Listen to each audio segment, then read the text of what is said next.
Hey guys, welcome back to my channel Mons Mate पे आप सभी को स्वागत है। मैं हूं मोनिका। दोस्तों, आज मैं आपके साथ शेयर करूंगी मेरी ऑल टाइम फेवरेट बायोटिक के प्रोडक्ट, और वो दो प्रोडक्ट है। एक है बायोटिक के bio walnut bark volumise shampoo for fine and thinning hair, and दूसरा जो है वो भी बायोटिक के कंडीशनर है, वो है bio thyme volume conditioner fine और थिनिंग हेयर।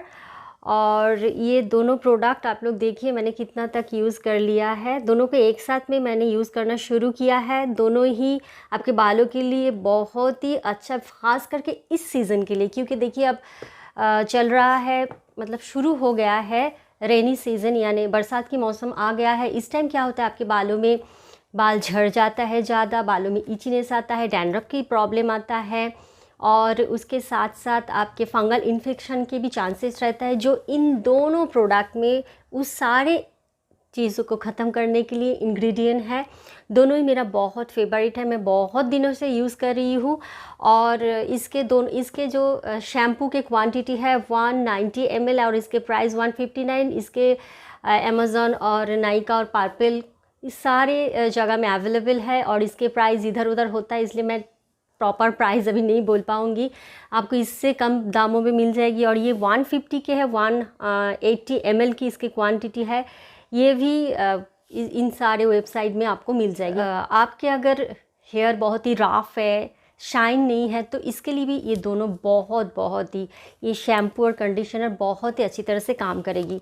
अब मैं इस पर एक बात कहना चाहूँगी, अगर आपके ऑयली हेयर है तो इसमें एक बात है कि मेरे जैसे ऑयली हेयर है तो उसमें क्या होता है, मेरे जो भी शैम्पू लगाती हूँ कुछ दिनों बाद मेरे बाल एकदम क्या बोलूँ, चिक्कू जैसा हो जाता है। तो ये शैम्पू मैंने 3 दिन पहले किया है, और मैं जो भी इस हेयर ओरिएंटेड वीडियो बनाती हूँ उसमें मैं ट्राई करती हूँ कोई हेयर ड्रायर ना यूज़ करे, स्ट्रेटनर जो होता है ना, बाल स्ट्रेट करते हैं, वो मैं कभी भी यूज़ नहीं करती हूँ, ताकि आपको एकदम ओरिजिनली क्या बाल रहता है, कैसे रहते हैं, वो आप लोग देख पाए। देखिए शाइन भी देखिए 3 दिन पहले मैंने यूज़ किया है, अभी भी है, बट वॉल्यूम के जो कंसर्न है वो इतना ख़ास मुझे नहीं देता है। मैं सच में बता रही हूँ, ख़ास करके अगर शैम्पू पहले मैं सिर्फ शैम्पू यूज़ कर लेती हूँ तो उसमें क्या होता है, उतना प्रॉब्लम नहीं होता है कि थोड़ा वॉल्यूम रहता है, बट जब भी ये कंडीशनर यूज़ करती हूँ तभी जाके मेरे बाल थोड़ा उतना वॉल्यूम नहीं दे पाता है, जो हुआ है आप तो देख ही रहे हो।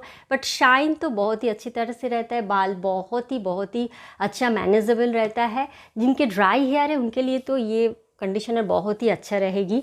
मेरे जैसे थोड़ा ज़्यादा होता है तो मेरे प्रॉब्लम हो जाता है, मेरे वॉल्यूम नहीं रहता है, बट बाल बहुत ही अच्छा रहता है। देखिए शैम्पू किया है 3 दिन पहले, आप लोग देखिए शाइन भी सेम है, और बाल वॉल्यूम भी थोड़ा तो है, ओके ठीक है।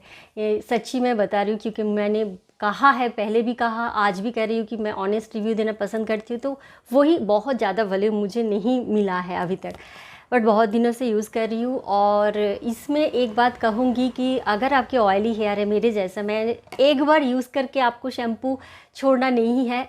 कोई भी वाले शैम्पू यूज़ करें, आपके जैसे भी हेयर हो, पहली बार में आपको पूरा डार्ट नहीं निकलते, पहले में आपको ऊपर के जो लेयर के धूल मिट्टी वो चले जाते हैं, और दूसरी बार आपको यूज़ करना ही चाहिए, तो फिर जाके आपके स्काल्प के जितने भी डार्ट पोल्यूशन होता है वो सारे चले जाएंगे। तो इसलिए 2 बार तो यूज़ करना ही चाहिए। अगर आपके ऑयली हेयर है, आपने ऑयल यूज़ कर लिया, तो ज़रूर 3 बार ज़रूर यूज़ कीजिए।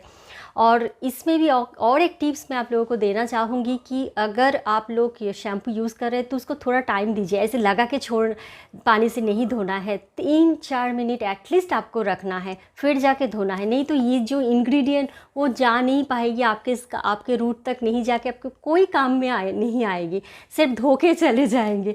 तो इसलिए शैम्पू यूज़ करिए, कंडीशनर यूज़ करिए, एटलीस्ट 3 to 4 मिनट्स आपको बालों में रखना है, तो फिर जाके इसकी सारे इंग्रेडिएंट आपको बालों में काम कर जाएगी। ओके, ये बात ध्यान में रखिए। और सॉरी फॉर दैट कि मैं डेमो नहीं दिखा पा रही हूँ, क्योंकि मेरे बाथरूम बहुत ही छोटा है, तो उसमें मैं नहीं दिखा पाऊँगी। पहले एक वीडियो में मैंने दिखाया था शायद, उसके बाद मैं नहीं कर पाती हूँ, तो इसलिए सॉरी। और इसके कलर पर्पल कलर के है 2, और इसके थोड़ा रेड। जब भी शैम्पू या कंडीशनर यूज़ कर रहे हैं तो टिप्स है मेरा कि आप ज़रूर कोई कंटेनर में शैम्पू को लेके फिर उसमें पानी डाल के उसको मिक्स करके फिर आप बालों में लगाइए, और फिर जाके धो लीजिए ताकि आपके बालों में इवनली लग जाए। बट कंडीशनर में पानी मत डालिए, बट कोई कंटेनर में लेके आप डाल रहे हो तो ख़त्म, मतलब वेस्ट नहीं होगा, ये बात मैं कह सकती हूँ। और दोनों की इंग्रेडिएंट बहुत ही कम है, मुझे इसलिए बायोटिक के प्रोडक्ट ज़्यादा पसंद होता है क्योंकि उसमें इंग्रेडिएंट बहुत कम है बट बहुत ही काम के होता है। इन दोनों में से ही अच्छे अच्छे इंग्रेडिएंट हैं। जैसे मैं बोलूँ शैम्पू के बात करूँ तो इसमें 3-4 इंग्रेडिएंट हैं। सबसे पहले है वॉलनट बार्क, जो बोला जाता है कश्मीरी लड़की के बालों की और चेहरे की खूबसूरती वॉलनट में छुपे हुए है।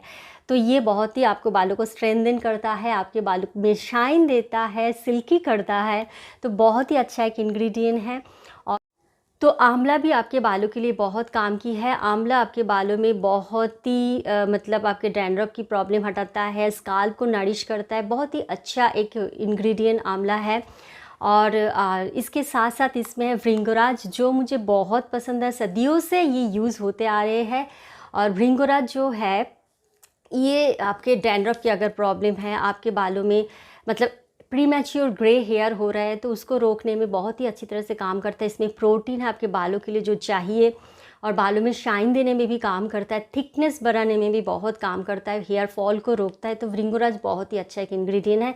मैंने इस भृंगराज थेरापेटिक ऑयल बायोटिक की यूज़ किया है, ये तीसरा बोतल है, तो मुझे बहुत पसंद आया। आप चाहे तो इसके भी रिव्यू देख सकते हो। ये आज भी मैं यूज़ करती हूँ, उसके साथ कोकोनट ऑयल भी मैं यूज़ करती हूँ, ये भी बता रही हूँ। और इसके साथ साथ इसमें है रीठा, जो आपके बालों के लिए बहुत अच्छा है, नेचुरल एक प्रोडक्ट है जो आपके बालों को शाइन देने में, डार्क क्लियर करने में बहुत ही अच्छी तरह से रीठा काम करते हैं। बचपन में मैं लगाती थी, छोटे छोटे जब बाल थे तो मैं सिर्फ रीठा यूज़ करती थी। मेरे मॉम पिछले रात में मतलब भिगो के रख देते थे और सुबह उठ के उसको निचोड़ के उसमें पानी डाल के हम लोग बाल धोते, तो बहुत अच्छी तरह से बाल सिल्की शाइनी हो जाते, डार्क भी क्लीन हो जाते। तो बहुत अच्छे इतना सा इंग्रेडिएंट इसमें है जो आपके बालों के लिए बहुत अच्छी तरह से काम करेगी।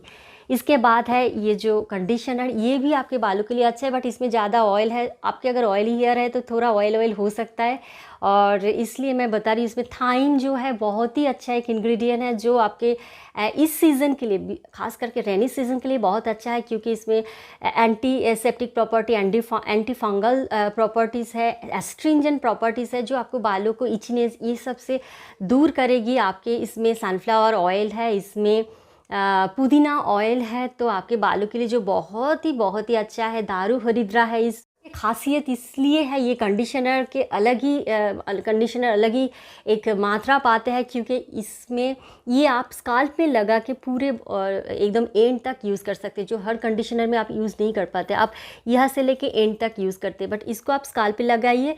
स्काल्प के लिए भी ये बहुत ही अच्छा है, एक क्या बोलूँ, ट्रीटमेंट की तरह भी इसको यूज़ कर सकते, इसलिए मुझे ज़्यादा पसंद होता है।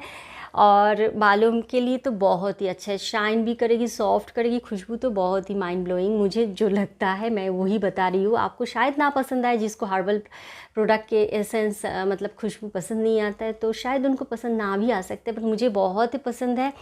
और प्लीज़ एक बार यूज़ करके देखिए, आपको पता चल जाएगी। और मैंने इससे पहले भी बायोटिक एक शैम्पू यूज़ किया था, protein shampoo for hair falling, ये भी बहुत अच्छा था। ये भी मैंने 2-3 यूज़ किया है, बट मैं सर्दियों के मौसम में थोड़ा ठंडक पड़ जाते उस टाइम यूज़ नहीं कर पाते, तो मुझे नए भी कुछ ट्राई करना था, तो इसलिए मैं ये ले लिया। और इस सीज़न के लिए तो बहुत ही अच्छा है, ख़ास करके इस रेनी सीज़न के लिए एक बार ट्राई करके देखो, इसलिए मैंने इस टाइम आपको रिव्यू दे रही हूँ कि ये आप परचेज़ करके देख सकते हो अगर आपके नीड्स है तो। टिप्स दे रही हूँ कि आप सामने बालों को ऐसे लेके उसमें शैम्पू मत करो, पीछे रख के शैम्पू करो और फिर जाके धो लो, क्योंकि उससे आपके बाल झड़ेगी कम। जो मैं करती थी पहले तो उससे ज़्यादा झड़ते हैं, और सूखने के बाद ही आप कंघी करो। और इस सीज़न के लिए मैं और भी एक बात बताना चाहती हूँ, रेनी सीज़न के जो होता है कि इस टाइम बाल सूखता नहीं जल्दी से, तो थोड़ा हेयर ड्रायर लेके आप थोड़ा हल्का हल्का सा सुखा लीजिए, ताकि सारे रात भर आपके बाल भीगे ना रहे, तो इससे भी आपके बाल झड़ेगी। तो इस सारी बात मैं आप लोगों को सलाह दे दिया है, और आई होप आपको ये वीडियो पसंद आया। अगर ये वीडियो अच्छा लगे तो प्लीज़ एक लाइक कर देना, शेयर कर देना। मेरी चैनल को अगर सब्सक्राइब नहीं किया तो ज़रूर सब्सक्राइब कर लेना, बेल बटन को ज़रूर हिट कर देना, ताकि मेरी जो नेक्स्ट वीडियो है उसकी नोटिफिकेशन आ जाए। और जाते जाते मैं हर वीडियो में बताती हूँ, प्लीज़ पानी को सेव कीजिए, हैप्पी रहिए, हेल्दी रहिए, कोरोना से दूर रहिए, मास्क पहनिए, सैनिटाइज़ कीजिए, और वैक्सीन अगर नहीं लिया तो ज़रूर ले लीजिए। Okay, bye bye.